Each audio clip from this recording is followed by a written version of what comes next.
how cool is this? Chris Brogan is here in my house after a 2-day magical, I want to say mastermind, good word, right? Owner / boss fit event in Boston.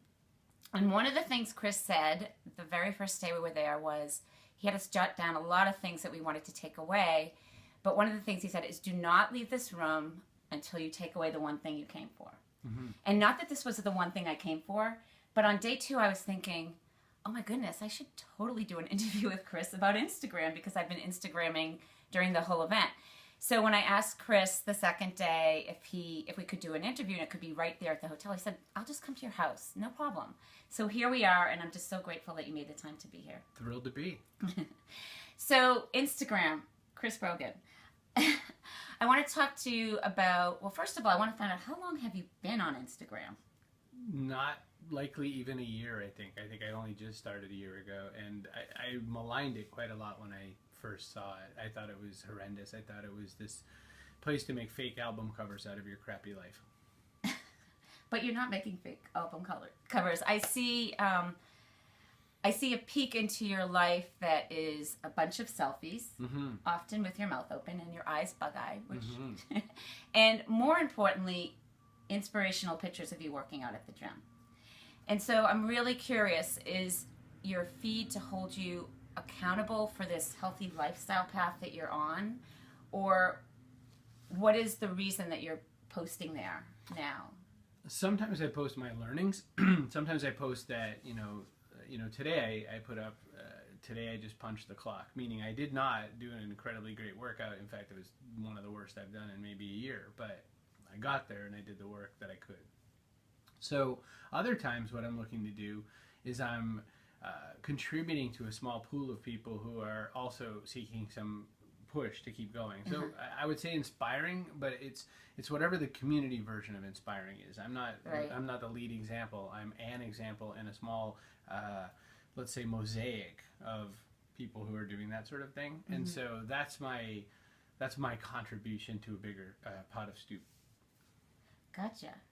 Okay, and so, are you finding business ideas, like gems that stir blog posts for you, or are you searching for more, or is it you go into Instagram and you're at the gym and you're like, yeah, I just rocked another workout and I'm going to share that because there's progress here and there's inspiration here? Instagram for me is more like the part at a conference where you go and get a drink after.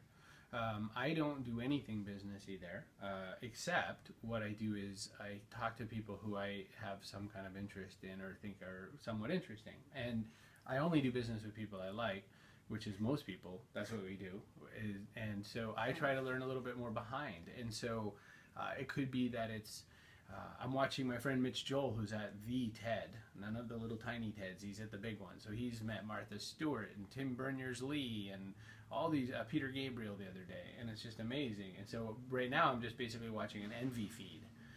So it depends. Right, different days I get something different, but I don't ever, quite the opposite of a lot of how you educate. I kind of go there with a very open, loose-ended, non-agenda, because then that allows in something I'm not expecting. Gotcha. I'm going there for serendipity.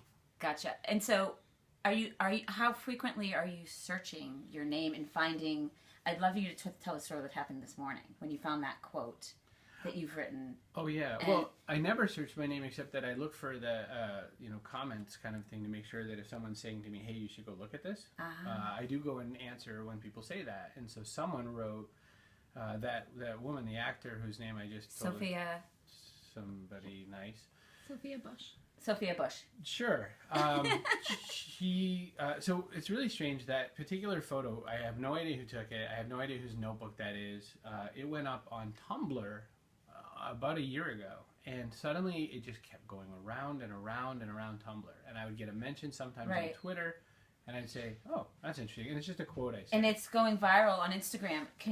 Because we're being filmed, can you pull it up? I'd like to say that I think this is such a great quote, and I love that it's gone viral on Instagram. I've seen it at least on, seen it repost, and I've seen it on at least 6 people's Instagram feed. And then Rachel mentioned to me this morning that you had commented on it, so I thought it would be really interesting to read out loud. So let me put it this way. So Sophia Bush, whoever this nice lady is from Chicago PD TV show, there's 43,786 likes.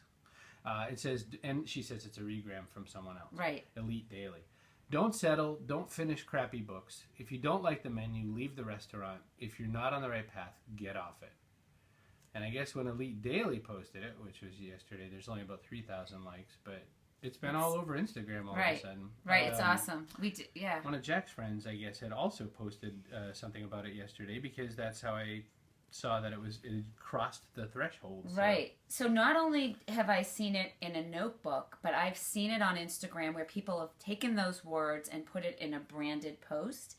I've seen it where people have made it look like a typewriter, and so clearly that is like an inspirational quote that you had written, and it's just so cool it's gone viral. But it's the weirdest thing, though, because, I mean, out of anything I've ever said, it's not any more or less... I never did anything to make that. Right. Which I guess is what most viral things are. Right. Most times it's unintentional. Right. And I'm flabbergasted. Like, that'll end up being the quote that's in some book of, famous people or something, and I'll be like, that was, like, the least... It never had anything to do with what I did, but it's all good. So good. It's all good. It's really good. I believe in the detail. I just, I didn't realize it would be the thing that would be on my tomb. How morbid of a thought.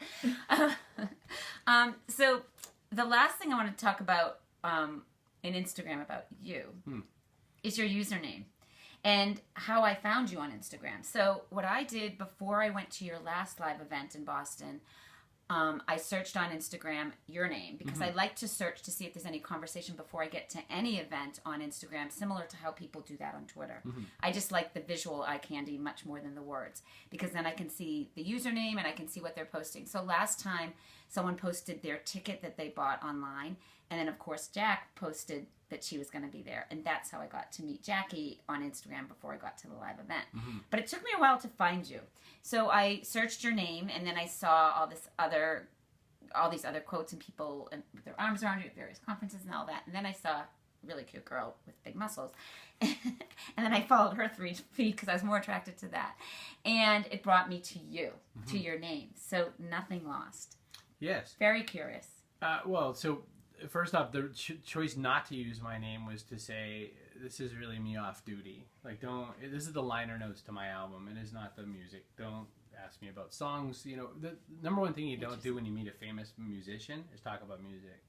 You talk about bicycles or beer or something. It's never about the music, is what I learned. So nothing lost. I sort of like vague, reinterpretable names, and so the name could mean that there's nothing ever lost because it's all here. Like our memory, our everything is forever here. I love that. Or, there's nothing and I'm lost, so they're two negatives put together. And so there's a lot of ways to interpret it. Right. And I'll leave it open to your community to guess. But I can say this. What has come of that experience is that someone will say, well, there was something lost, or there's all these like little jokes that come that keep it not about the business I conduct, which makes me very happy. Right. So I've really enjoyed that it did what I needed it to do. Right. So I actually love that you're doing everything I tell my clients and anyone else that's trying to learn Instagram. I'm happy to be an acolyte. Not to do, when people are strategically using it for business, which you're not, which you clearly said. Right. I really try to instill that it's really important to have it match up to Twitter if you can, or match up to your brand name so people can actually find you. But you clearly have a different use for it, which I think is really nice, and it's your space, it's your time, it's what you want it to be without thinking about business. It's just like, this is me being as authentic as I want to be, and I don't care what you think about me because this is who I am. It would be the worst business decision ever to have and try to maintain multiple names, and you're right. Yes. I think it's you should keep it nice and tidy so that people can find you everywhere. Right. But that was my point. I'm hidden. Okay. So what I want to do now is give a huge shout out to your book that was supposed to be released, The Freak Shall Inhabit the Earth, which, by the way, this right now would be an awesome Instagram post, like screenshot shoot this, Instagram it, hashtag this, not mention that. But it's going to be out when? Do you know now? Very early April. I guess what we Okay. did was we skipped St. Patrick's Day because he had the snakes handled. Now I'm here to help Jesus. That's all I can figure. Okay, so that's all good. But what's really exciting for me is that you said you would come to my live event in Boston, Sail to Your Success, and you're going to be among these awesome keynotes. John Jantz, who I know you are friends with, Lovely. Steve Olshner, who also you're friends with, and I don't know if you know Amy Ferris. She's an author, screenwriter, super creative mind. I know her from around, but we haven't exactly had a sandwich. Okay, so you're going to have something. Someone this new is to me. so. This is what Chris said to me. He's like, you know, I did a little ask at the last event. I kind of like sneak in there quietly. I'm like, so I'm doing an event in Boston. Would you come? He's like, well, I'll come. I will shake hands, bring donuts. I'm like, maybe green smoothies, kiss babies. But I got to go because I got to go to a conference. I'm speaking somewhere that day or the next day. So I'm just so grateful that you're going to be there signing your new book to anyone that's coming, especially in the Boston area. And it's going to be a good time. I can't wait. So thanks again so much for Thank you, this Sue. awesome interview.